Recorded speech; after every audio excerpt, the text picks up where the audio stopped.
Hey guys, I'm Demetrius Pipkin. We've got more from Keith later on in the show. He's got a great history lesson coming up. But first, we have your top story of the day. It's been 3 weeks and the flu season is still going strong. Right now it's on track to be the worst flu season in 15 years. With the whole Black Lives Matter movement, the goal of that movement is to say, hey, let's take a look at this issue. Let's try to solve this issue. But in reality, do you think that we can solve that issue? Is that something, police brutality, is that something that we'll ever be able to stop? On a ground level, I'm still afraid of the cops as I was 10 years ago, and I don't think that's going to change anytime soon.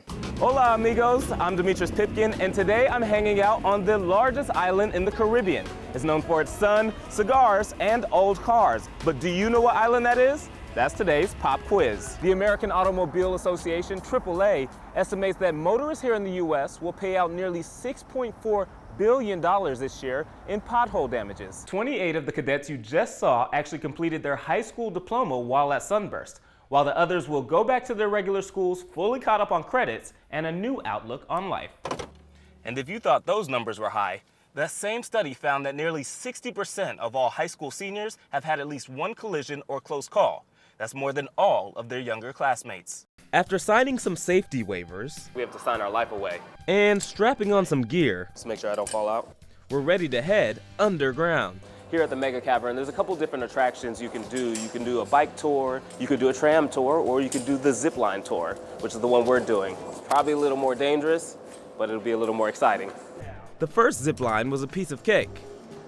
The next one, well, not so much. Hang on to that camera. Apparently this zip line is over 500 feet long, so we'll be going a lot faster and a lot longer. Oh, this is good. Willow Herbold plays a mean game of air hockey. She also loves her animals, and she makes some pretty cool jewelry too. She sees herself living a completely normal life, despite the fact that she can't hear at all. My mom, my dad, and my brothers, Xavier and Xander, we're all deaf.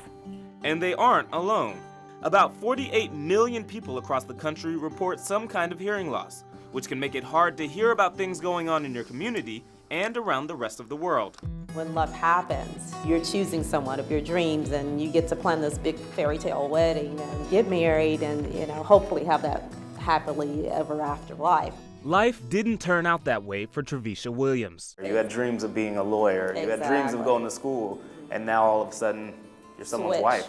Exactly. All of a sudden, I go from being a student by day to a wife by about 5 o'clock that afternoon. That was the day her whole life was turned upside down.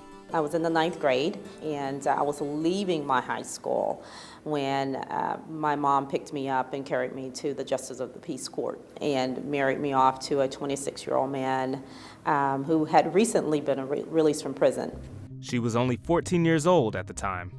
Trevisha had become the victim of a forced child marriage. I really didn't feel like I had a say-so.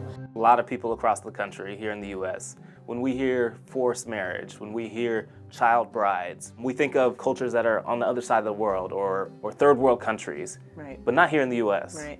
I think that was one of the major eye-opening realizations of the last few years, that child marriage isn't something that happens over there. It also happens right here in our cities, our communities, maybe next door. Jeannie Smoot works for the Tahirih Justice Center, a nonprofit organization committed to fighting for the rights of women and girls around the world. What kind of numbers are we talking about, though? How prevalent is this problem?